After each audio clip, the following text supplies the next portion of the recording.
রাসূল আকরাম সাল্লাল্লাহু আলাইহি ওয়াসাল্লাম বলেন, কোনো নারী যদি মাত্র 4টা কাজ করতে পারে, মাত্র 4টা কাজ যদি কোনো নারী ইখলাসের সাথে এই আমলটা করতে পারে, 4টা কাজ, রাসূল আকরাম সাল্লাল্লাহু আলাইহি ওয়াসাল্লাম বলেন তার জন্য জান্নাতের 8টা দরজা খোলা হয়ে যায়। সুবহানাল্লাহ। জান্নাতের সে যেই দরজা দিয়ে প্রবেশ করতে চাইবে সেই দরজা দিয়ে সে প্রবেশ করতে পারবে। আল্লাহর হাবিব সাল্লাল্লাহু আলাইহি ওয়াসাল্লাম বলেন, আল মারআতু ইযা সাল্লাত খামসাহা ওয়া সামাত শাহরাহা ওয়া ইতাআত বালাহা ওয়া হাফিজাত ফুরুজাহা। আল্লাহর হাবিব সাল্লাল্লাহু আলাইহি ওয়াসাল্লাম বলেন, কোনো নারী যদি 4টি কাজ করতে পারে, আল্লাহর হাবিব সাল্লাল্লাহু আলাইহি ওয়াসাল্লাম বলেন তার জন্য জান্নাতের 8টা দরজা খোলা হয়ে যায়। 1 নম্বর কাজ, ইজা সাল্লাত খামসাহা, যখন নামাজের সময় হয়ে যাবে, ওয়াক্ত মতো নামাজ পড়বে। আমাদের দেশের মহিলারা সময় ঠেলে নামাজ পড়ে, বিভিন্ন কাজকর্ম থাকে, রান্না বাড়া থাকে, এই কাজগুলা করতে করতে করতে শেষ ওক্তে গিয়া সময় ঠেলে ঠেলে তারা নামাজ পড়ে। আল্লাহর হাবিব সাল্লাল্লাহু আলাইহি ওয়াসাল্লাম বলে, না না, যে সকল নারীরা সময় হইলেই নামাজ পড়ে নিবে। আর 2 নম্বর কাজ হচ্ছে ওয়াসামাত শাহরাহা, রমজান মাস যখন চলে আসবে, রমজান মাসে তারা আল্লাহ পাকে রোজা রাখবে। 3 নম্বর হচ্ছে ওয়া ইতাআত বালাহা, স্বামীর হুকুম মানবে, স্বামীর আনুগত্য করবে। ও হাফিজাত ফুরুজাহা, এবং তার সতীত্ব রক্ষা করবে। এই 4টা আমল যদি কোনো নারী করতে পারে, আল্লাহর হাবিব সাল্লাল্লাহু আলাইহি ওয়াসাল্লাম বলেন জান্নাতের 8টি দরজা, যে কোনো দরজা দিয়ে জান্নাতে প্রবেশ করতে পারবে।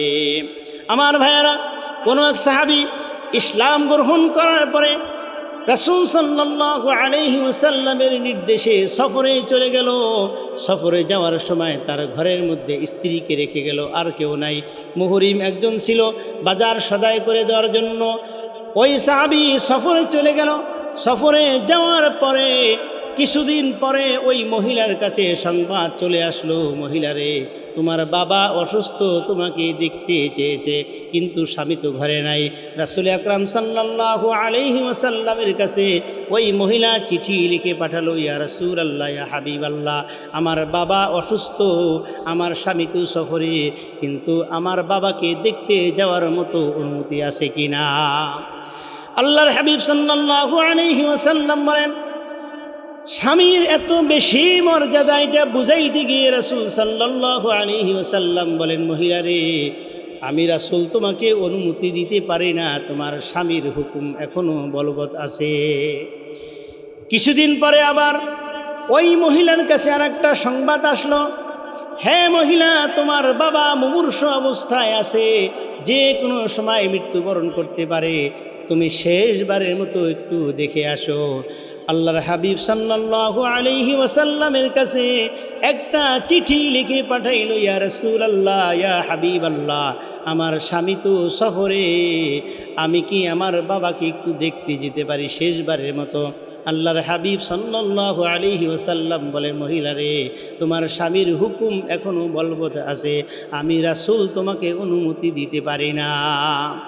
এর কিছুদিন পরে ওই মহিলার বাড়িতে সংবাদ চলে আসলো, হ্যাঁ মহিলা, তোমার বাবা দুনিয়া থেকে চলে গেছে, তুমি শেষবারের মতো কবরস্থ করার আগে একটু দেখতে পারো, ইচ্ছা করলে।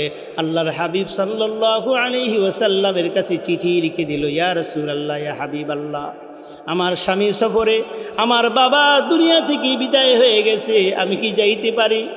আল্লাহর হাবিব সাল্লাল্লাহু আলাইহি ওয়াসাল্লাম শেষবারের মতো অনুমতি দিয়ে দিলেন, তুমি ইচ্ছা করলে তোমার বাবাকে দেখতে যাইতে পারো, কিন্তু যদি না যাও, আমি রাসূলের পক্ষ থেকে একটি সুসংবাদ শুনে নাও। মহিলা জিজ্ঞেস করলেন, ইয়া রাসূলুল্লাহ, ইয়া হাবিবাল্লাহ, সুসংবাদটা কি? আল্লাহর হাবিব বলেন, আরে মহিলা, তুমি যদি তোমার স্বামীর আনুগত্য করে বাড়িতে থেকে যাও, আমি রাসূল কথা দিলাম, আমি তোমার বাবাকে দাফন কাফন করব, জানাজা দিব, আমি কবরস্থ করে এরপরে আসব। মহিলা বলে, ইয়া রাসূলুল্লাহ, ইয়া হাবিবাল্লাহ, আমার যাওয়ার প্রয়োজন নাই, আমি নিশ্চিত হয়ে গেলাম, আপনি যদি আমার বাবার কবরস্থ করেন, দাফন কাফন করেন, জানাজা পড়ান, আমি নিশ্চিত হয়ে গেলাম আপনার উপস্থিতিতে জানাজা কার্য যদি সম্পাদন হয়, আল্লাহ রাব্বুল আলামিন আমার বাবাকে জান্নাত দিয়ে দিবে। কিছুদিন পরে ওই মহিলা স্বপ্নে দেখলো তার বাবা জান্নাতের মধ্যে ঘুরে বেড়াচ্ছে। আল্লাহু আকবার বলেন। ওই মহিলা দেখতেছে তার বাবা জান্নাতের মধ্যে ঘুরে বেড়াচ্ছে। জিজ্ঞাসা করলো, বাবা তোমার জান্নাতে আসার কি কারণ, এত শান শৌকত কিভাবে পেলে? তার বাবা বলতেছে, ও তার কন্যাকে বলতেছে, মেয়েরে শোনো, তুমি যখন একবার দুইবার তৃতীয়বার সংবাদ পাওয়ার পরেও স্বামীর হুকুম মানার কারণে তুমি যখন আমাকে দেখতে আসলে না, আল্লাহর হাবিব সাল্লাল্লাহু আলাইহি ওয়াসাল্লাম নিজে দাফন কাফন করলেন। ওরে মেয়ে শোনো, স্বামীর অনুগত্য করার কারণে আমার আল্লাহ রাব্বুল আলামিন আমাকে জান্নাতের মালিক বানাইয়া দিয়েছে। জোরে বলি সুবহানাল্লাহ। তাহলে কোনো মানুষ, কোনো মহিলা যদি 4টি কাজ করতে পারে, আল্লাহর হাবিব বলেন জান্নাতের যে কোনো দরজা দিয়ে প্রবেশ করবে। 1 নাম্বার হচ্ছে সময় মতো নামাজ পড়বে। 2 নাম্বার যখন রমজানে মাস চলে আসবে রমজানের রোজা রাখবে। 3 নাম্বার স্বামীর আনুগত্য করবে। 4 নাম্বার সতীত্বের হেফাজত করবে। এই 4টা কাজ যদি করতে পারে, আল্লাহর হাবিব বলেন ওই মহিলা নিশ্চিত জান্নাতে চলে যাবে।